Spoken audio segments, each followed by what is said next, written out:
IP জটিলতা কমে আসায় সাতক্ষীরায় ভোমরা স্থলবন্দর দিয়ে শুরু হয়েছে পেঁয়াজ আমদানি। বিস্তারিত জানাতে বন্দর থেকে যুক্ত হচ্ছেন মমতাজ আহমেদ বাপি। সরাসরি চলে যাচ্ছি তার কাছে।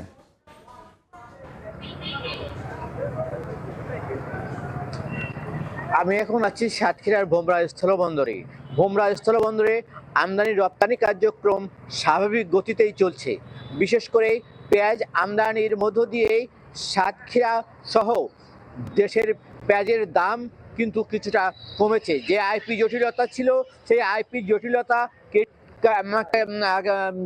জটিলতাটি কেটে গেছে বলে জানিয়েছে আমদানিকারকরা। আমাদেরকে জানিয়েছে যে আইপি জটিলতা কেটে যাওয়ার কারণেই আমাদের ভোমরা বন্দরে আমদানি রপ্তানি পেঁয়াজের বিশেষ করে স্বাভাবিক রয়েছে এবং এখানে পেঁয়াজের দাম আগে 120 টাকা কেজিতে বিক্রি হচ্ছিল, সেটি এখন প্রায় 70 টাকায় নেমে এসেছে। এই 70 টাকায় নেমে আসার পরেও পেঁয়াজের বাজার কিন্তু এখনও 100 টাকার কাছাকাছি রয়েছে বলে জানিয়েছে ব্যবসায়ীরা।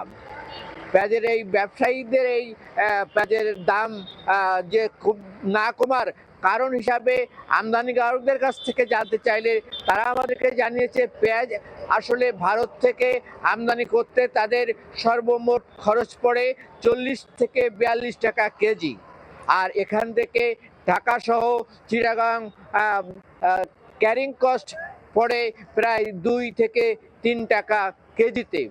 সেই হিসাবেই 45 টাকা দরেই কিন্তু পেঁয়াজ পাওয়া যাওয়ার কথা ছিল, কিন্তু এখনও পেঁয়াজের দাম 70 টাকার নিচে আসতেছে না। আমাদের সর্বশেষ যে তথ্যটি কাস্টম জানিয়েছে যে গত এক সপ্তাহে এখানে 4000 মেট্রিক টন পেঁয়াজ আমদানি হয়েছে এই ভোমরা স্থলবন্দরে।